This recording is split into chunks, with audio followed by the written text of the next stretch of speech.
Seja bem-vindo, bem-vinda ao estudo do Livro dos Espíritos de hoje. Busque um ambiente tranquilo e sereno. Prepare o seu recipiente com água, que será magnetizado no decorrer do estudo de hoje, e fixe o pensamento em Jesus. Bons estudos!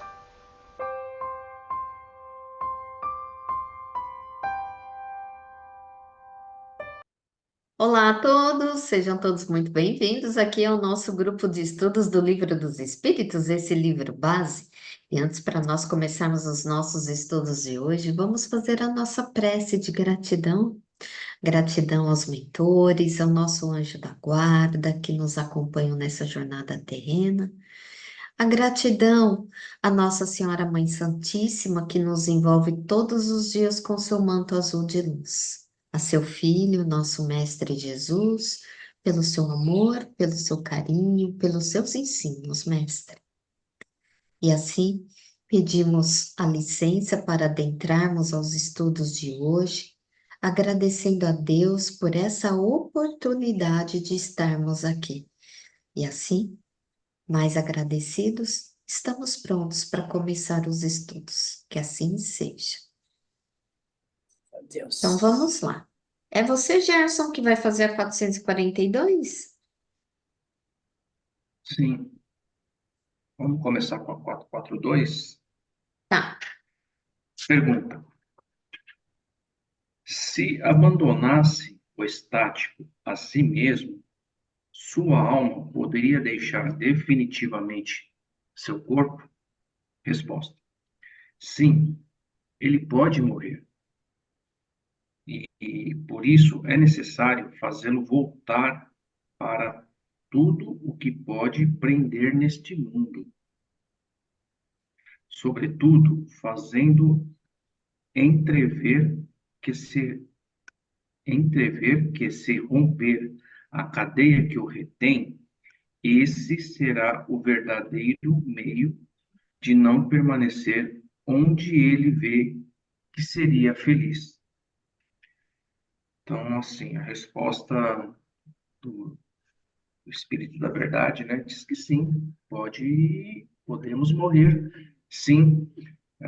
Por isso, nesses casos, o que eu entendi é preciso chamá-lo de volta, apelando para tudo que o prende aqui na Terra, né? Como foi dito aqui, fazendo compreender que se quiser ficar por lá, onde ele vê que seria feliz, seria uma espécie de suicídio, de certa forma, né? Porque teria que romper, ele romperia de forma voluntária com aquele cordão de prata. Você não deixa de ser um suicídio, você querer permanecer num lugar que não é para estar, Uhum. né? E o suicídio é um ato voluntário e consciente. Então, aí você vai estar sujeito às consequências de ter tomado uma decisão dessa. E, e assim, nós entendemos até agora que o espírito, ele é muito mais inteligente do que o nós estático, Uhum. né? O espírito consegue ter o discernimento do que o momento certo de estar aqui ou estar ali, né? Então, até eu vi um comentário uma vez de uma das questões anteriores, que é a mesma coisa um presidiário. O presidiário está cumprindo uma pena e quer fugir da penitenciária. Se ele fugir da penitenciária, ele vai ser pego novamente e vai aumentar mais a pena dele. Ele vai cumprir o que já estava cumprindo, mais as consequências dessa tentativa de fuga. Então, assim, pode acontecer? Claro que pode, que eu entendi aqui. Agora, em acontecendo isso, vai sofrer as consequências, porém, o espírito é mais inteligente do que o corpo. O espírito sabe a hora de sabe que não é o momento, né? Sabe que tem que cumprir o papel aqui, a missão, no Provas e Expiações, para um dia tentar estar lá, né? Então, foi isso que eu entendi, né? Legal, Gerson. É isso mesmo, porque nesse transe, o estático, a gente já viu que o desprendimento dele é maior do que no estado sonambúlico. Então, ele vai aí para mundos superiores. Então, ele fica vislumbrado, né, por aqueles mundos mais evoluídos e quer ficar ali. E aí, Kardec, ele, então, enfatiza nessa pergunta. Então, ele tem condições de abandonar o corpo? Tem. Mas se é correto? Não. Só é correto quando o espírito já está depurado e ele tem essas condições de viver nesse mundo superior. Então, esse transe do estático serve de estímulo até para ele de ser o quê? Da sua melhoria, de se melhorar. Porque assim ele consegue atingir esses mundos superiores para poder viver, porque ainda se não está lá é porque ainda não tem condições o espírito. Então aí depende do esforço de cada um, e é como você falou mesmo, Gerson. E se fizer isso, seria uma forma sim de suicídio, né? Querer ficar, querer se desprender do corpo para ficar ali. Por isso que tem a importância de quem acompanha. Se é o estado ali de mediunidade, de trazer esse o retorno ali para o corpo, o retorno para o aqui e agora, né? A importância desse trabalho, né? Porque normalmente ele se vê tão feliz ali, mesmo a gente, quando sonha, não quer acordar, né? O sonho está tão bonito que você, às vezes, acorda bravo, né?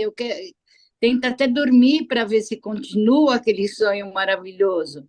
Só que ele, corpo físico, mental, ele não entende que ele desencarnasse naquele momento, ele não iria ficar naquele lugar maravilhoso. Ele tem outras etapas a ser cumpridas, desencarnados, né? Sei lá, tem que dar uma passadinha no umbral, não sei, né? Então, ele tem a noção, ele acha que desencarnando fica ali, mas, na verdade, não fica, né? Como o Uhum, Gerson falou, é um suicídio e vai sofrer as consequências, sim, né? verdade. Mas a espiritualidade, além do espírito dele, o ajuda, né, a voltar, sim, sempre, né? Ok.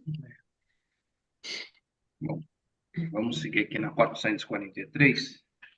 Pergunta: existem coisas que o estático pretende ver e que são, evidentemente, o produto de uma imaginação impressionada pelas crenças e preconceitos terrestres. Tudo que ele vê não é, então, real?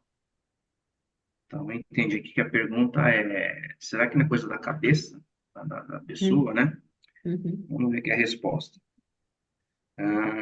Tudo que ele vê é real para ele, mas, como seu espírito está sempre sob influência das ideias terrenas, ele o pode ver à maneira, ou melhor dizendo, o exprimir em uma linguagem apropriada aos seus preconceitos e às ideias de onde foi nascido, ou aos vossos, a fim de melhor se fazer compreender. É nesse sentido, sobretudo, que ele pode errar. Acho que são alguns elementos que diz aqui, né? A questão do é real para quem está vendo, cada um tem seus, suas crenças, seus gostos, né? O certo e o errado, o bom e o mal, o gostoso e o dificultoso, né?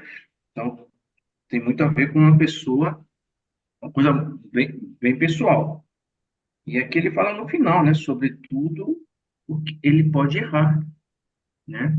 E aí me faz lembrar os médiuns, né? Alguns médiuns que se passam por médiuns, né?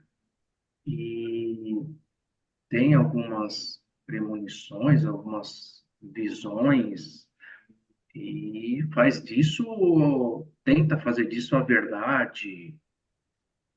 Porque assim, eu entendo que temos que voltar um pouco nas etapas do êxtase, né? Então, antes do êxtase, tem a etapa do sonho, né? Então, você tem um sonho. Existe o sonambulismo natural, o sonambulismo induzido e, por fim, o êxtase, né? E que eu entendi aqui nas questões anteriores, que o êxtase, se o próprio êxtase, que é o estado maior aí de todos,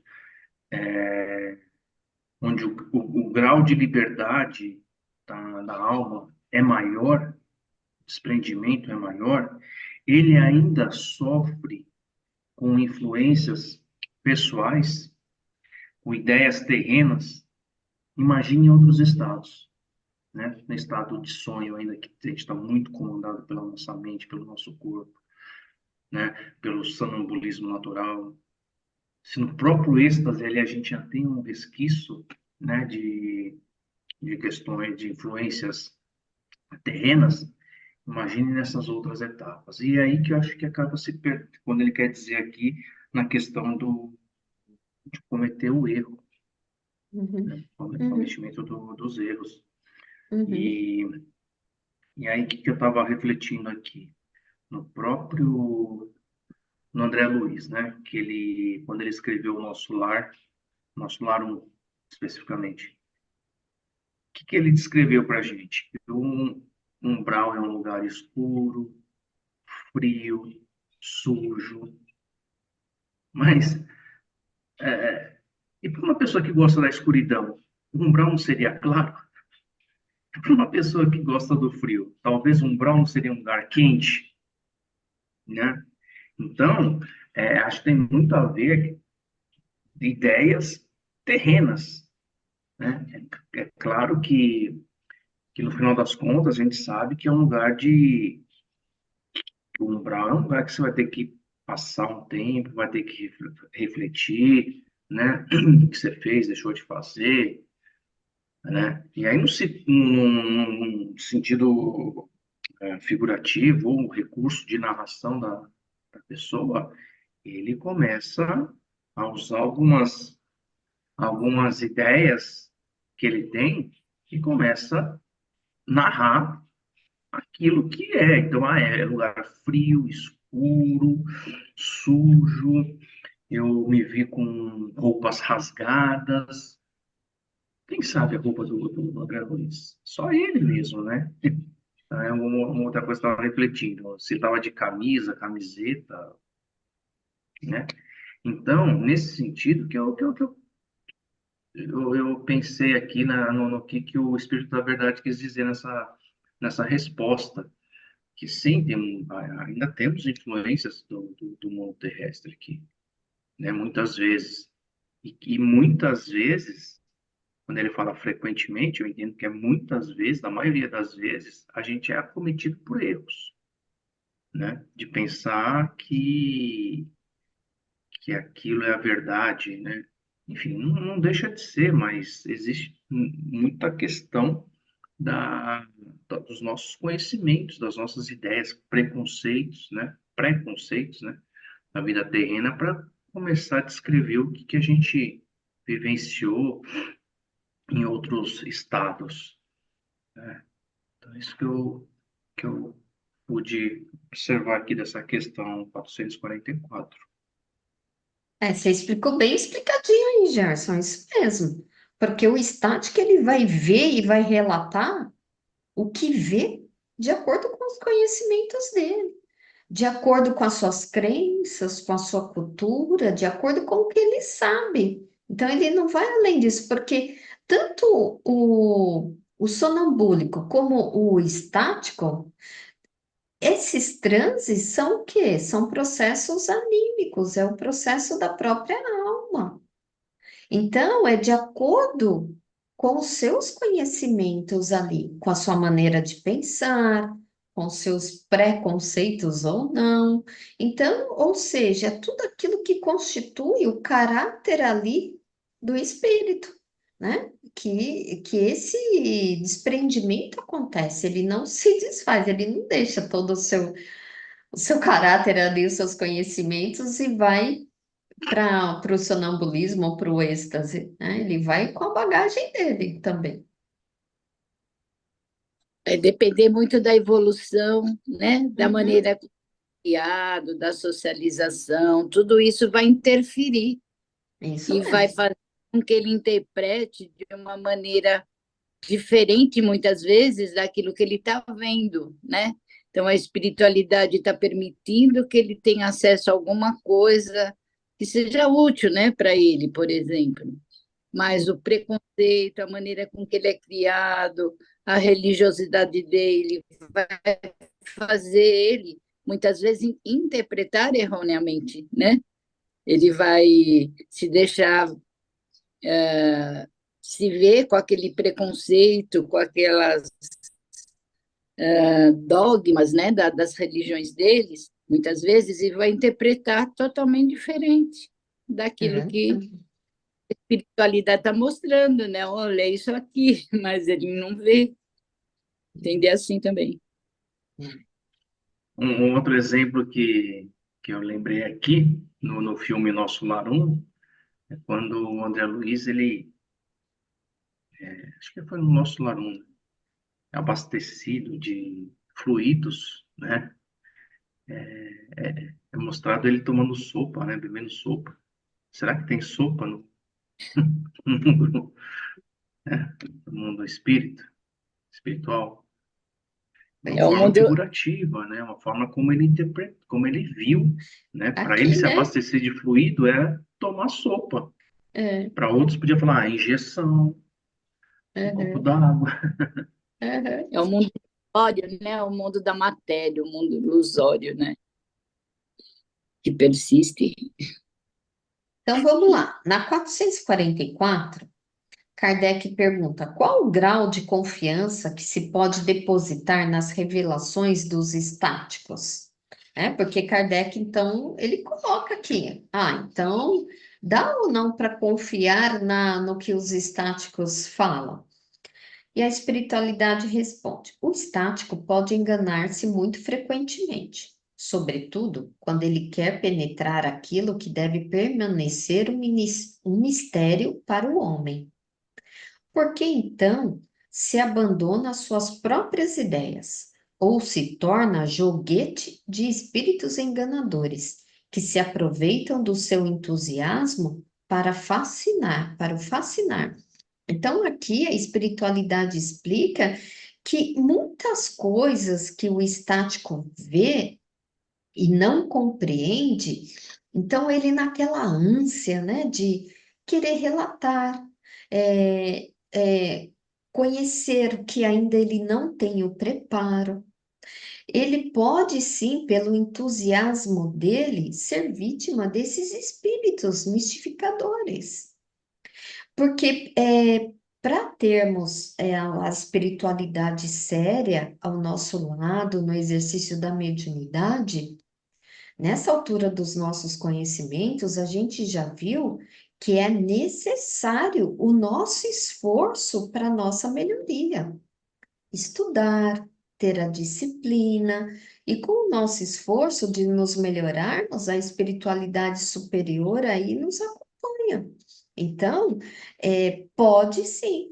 Então, a espiritualidade foi muito clara aqui, que pode realmente se enganar, pode não ser verdade. Você vê que a importância, né, do preparo antes de dormir, né?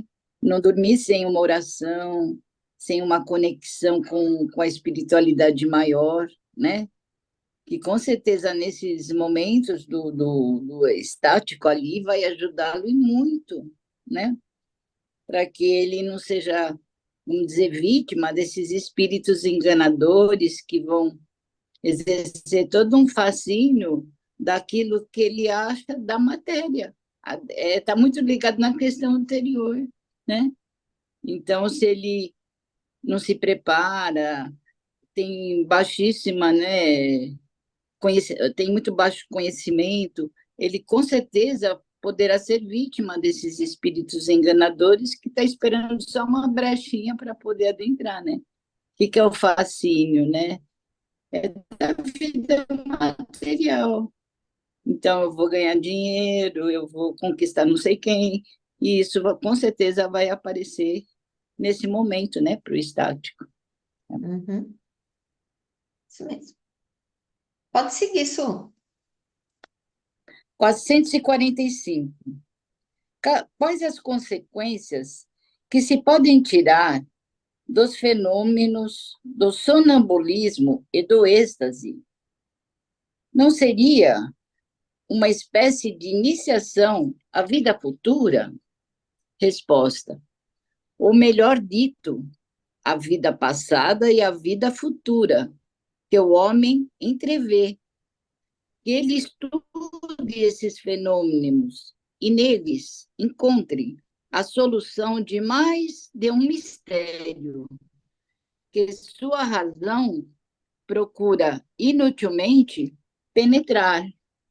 Então, é como se ele tivesse assim um pé do outro lado, né? Ele vai vivenciar, experienciando no mundo espiritual, tanto as vidas passadas como as futuras, né? As reflexões, tudo isso naquilo que é permitido a ele, né? Nem tudo é permitido, como a gente já viu. Então, ele é como se ele tivesse um pezinho lá do outro lado. Então, as primeiras vivências com as luzes, as sombras, as verdades, e ainda cometendo muitos erros. Então, não, ele tem que estudar para não estar tão perdido, né? E vai entender melhor quando ele passa, né, por esses processos, como é o mundo lá. Então, na verdade, é como se fosse uma experiência assim do que vai ser o depois do desencarne, né? Ele tem acesso a outros mundos, a outras vivências, tanto passada como futura. Agora, ele tem que tomar o cuidado de novo, porque pode não ser uma fonte confiável, como a gente acabou de falar. Existem os espíritos zombeteiros, né? Inferiores que podem atrapalhar todo esse esclarecimento dele. Por isso que ele precisa se evoluir, por isso que ele precisa estudar, né?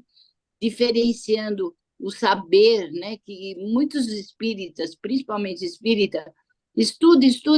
Eu vejo lá no CEF, a pessoa devolve toda semana, pega 3, 4 livros, na outra semana já está devolvendo. Já li todos. Impossível, né? Então, ela está procurando um saber, não uma sabedoria, não estou criticando, mas dificilmente ela vai ler tantos livros daquele jeito. Se ler, vai ser só aquela biblioteca, aquele saber, né? Então, a gente precisa estudar em profundidade para poder entender, inclusive, esse fenômeno. Então, selecionar aquilo que a gente lê. No caso do Espiritismo, existem as obras principais, né, de Kardec, que devem ser as primeiras a ser lidas, entendidas, como estamos fazendo nesse momento do curso, né, estudando, para depois estudarmos outras obras. Até essa semana a gente estava comentando, né, nem toda obra espírita é maravilhosa como a gente está pensando, né? Tem obras que não são tão boas, né? A gente precisa filtrar, a gente precisa selecionar aquilo que a gente vai ler. A internet o tempo todo está nos mostrando, né? Várias coisas espirituais que não tem nenhum sentido, não tem nenhum estudo, né? Então, é importante esse, não só o sonâmbulo, o estático, e sim a todos nós, né? Entendermos, mesmo que seja em outras religiões, se aprofundar no estudo bíblico e tal, para poder entender. Então, buscar fontes confiáveis, estudos sérios, né? Para não perder essa base que vai nos dar nesse momento do sono e na vida, né? É isso que eu entendi. Tá? Esse para mim é um dos encantos aqui do Espiritismo, né? A liberdade que temos para buscar estudos do Espiritismo, né? Não tem aquela coisa fechada, né? É uma coisa muito interpretativa. Então, isso que um dia desses aí eu estava refletindo, né? A liberdade que dá o Espiritismo, né? De ir, vir, né? Estudar uma coisa, estudar outra. O mundo não é só um mundo colorido, existe também o lado, tem o ônus e tem o bônus, né? E aqui nessa questão que a gente acabou de ver, também lembra a questão anterior, né? As influências que as ideias terrenas têm, né? Então, quando junta o passado com o presente, o meu passado só eu sei, né? Se eu sonho com na casa quando eu era criança, só eu sei o cheiro que a casa tinha, só eu sei a atmosfera que ela tinha, na minha concepção, né? Então, e também tem aqueles sonhos ou visões que a gente fala, nossa, sonhei que eu era milionário, sonhei que eu ganhei na Mega Sena, uma visão do futuro. Mas tudo isso o que que é? Influências da vida terrena, né? O que eu fui quando era criança, o que que eu vivenciei de legal, de gostoso, de dor, e sei lá, uma referência do que o mundo terreno nos impõe. Ah, tem que ser rico, né? Seja trabalhando, seja ganhando na loteria, né? Então, assim, tudo coisas na nossa cabeça. Sim. Essa questão aqui, se eu estivesse ali do lado do Kardec, eu ia só eu pedir, dá para explicar mais um pouquinho? Porque aqui é interessante quando ele fala, ou melhor dito, é a vida passada e a vida futura que o homem entrevê. Que ele estude esses fenômenos e neles encontrará a solução para mais de um mistério que a sua razão procura inutilmente penetrar. Então, é até o que você colocou aí, Gerson. O Espiritismo, ele vem nos proporcionar esses estudos. E como você falou também, Suzele, a importância do estudo, e não apenas ler por ler, ali mais um. O importante é a gente assimilar, ter um entendimento, internalizar. Então, eu fico pensando, se a gente tivesse a oportunidade de fazer um estudo, né, com um sonâmbulo, com um estático, quais conhecimentos, então, a gente iria ter? E aqui eu também entendi que o sonâmbulo, como a gente já viu, o sonâmbulo e o estático, eles são processos anímicos, porque não tem a interferência ali de um médium, de um segundo espírito, de uma segunda pessoa, digamos assim, mas é o próprio espírito. Então, ali o sonâmbulo, ele adquire nesse estado, nesse transe, a sua própria consciência espiritual. E ele permanece no aqui. Agora, o estático, ele vai para mais longe, ele vai para uma vida ali futura. Então, eu entendo que o sonâmbulo, ele entrevê aquele passado, porque aquilo que também ele já foi.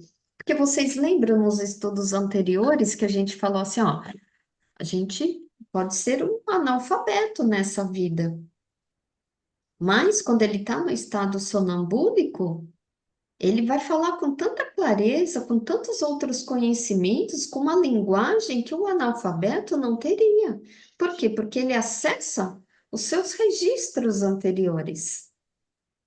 E o estático, como ele tem essa liberdade maior, eu entendi que ele então vai para aquilo que um dia no futuro ele vai poder ir, mas de acordo com o seu merecimento, porque a gente já viu, se quer ir antes do tempo é suicídio, não tem outra palavra, né, para se usar. Então, por isso que é interessante quando ele fala, né, desses conhecimentos do passado e do futuro. Mas pode seguir, Suzelei, temos aí 5 minutinhos, dá para você fazer a 446. Então, vamos lá. Os fenômenos do sonambulismo e do êxtase poderiam acomodar-se ao materialismo? Resposta: aquele que os estuda de boa fé e sem prevenções não podem ser nem materialista, nem ateu. Olha a pergunta, né? Então, por exemplo, se um ateu, um materialista, ele vai analisar esse fenômeno, o que ele vai ter? Ele vai ter uma análise totalmente incompleta, uma conclusão totalmente incompleta, e provavelmente vai rotular essa pessoa, né? Então, a pessoa está falando, como o Gerson falou, de um umbral frio, sombrio. Então, como vai ser interpretada essa pessoa? Como um doente mental, um esquizofrênico, que vê coisas, que ouve vozes, né? Então, ele coloca assim, não pode ser nem materialista, nem ateu nesse sentido, porque as pessoas poderiam falar, ó, pensa assim, e a fé raciocinada do espiritismo não é um materialismo? Não. A fé raciocinada é você, como o Gerson colocou agora há pouco, você vai questionar, você vai ter a liberdade de escolha, você não vai aceitar pacificamente aquilo que te é colocado, você vai refletir. Então, é diferente de um ateu, de um materialista, né? Mais uma vez, vem aí a busca do nosso conhecimento interior, a busca como eu vou dizer, a complexidade desse espírito que não vem só dessa encarnação. Há pouco você falou, a gente discutiu, porque ele consegue falar até uma outra língua. Ele é um doente mental? Não, com certeza não, ele viveu outras vidas. Se hoje ele é um pedinte e está falando, inclusive, um linguajar mais complexo, ele traz de outra vida. Então, o materialista, o ateu, ele não vai conseguir entender isso, né? Só o estudo da doutrina ou de outras religiões, outras doutrinas, né? Que vai esclarecer o que está acontecendo ali com ele. Então, o materialista vai lá e vai buscar só o sintoma. Então, você viu um umbral lá, está descrevendo um umbral, você é um esquizofrênico. Ele não vai na causa, né? Qual é a causa aí? A causa espiritual, que a ciência não admite, que vem lá da filosofia, que deveria ter uma noção de alma e tal, mas não tem, foi perdido isso. Antigamente, até há séculos e séculos, eles consideravam o corpo e a alma e tal. Hoje não, hoje é só o físico, né? É isso que eu entendi. Isso mesmo, não dá para ser aí espiritualista e materialista ao mesmo tempo. E esses fenômenos, eles revelam o mundo espiritual, revelam a existência da espiritualidade. Para isso, o espiritismo ele veio para desmistificar mesmo o sobrenatural, para dizer que tudo está dentro das leis divinas. E tudo isso para que a gente trabalhe sempre no caminho ali, no bem, dentro, e para que dentro de nós acendamos a nossa luz, né? Como Jesus nos ensina. Porque quando acendemos a nossa própria luz, a gente ajuda a iluminar o nosso mundo. Então é isso aí, gente. Gratidão por hoje, pelos estudos e que fiquemos com a luz de Jesus em nossos corações e em nossos lares. E até a próxima semana que vem, com fé em Deus, para mais um estudo, gente. Tchau, tchau.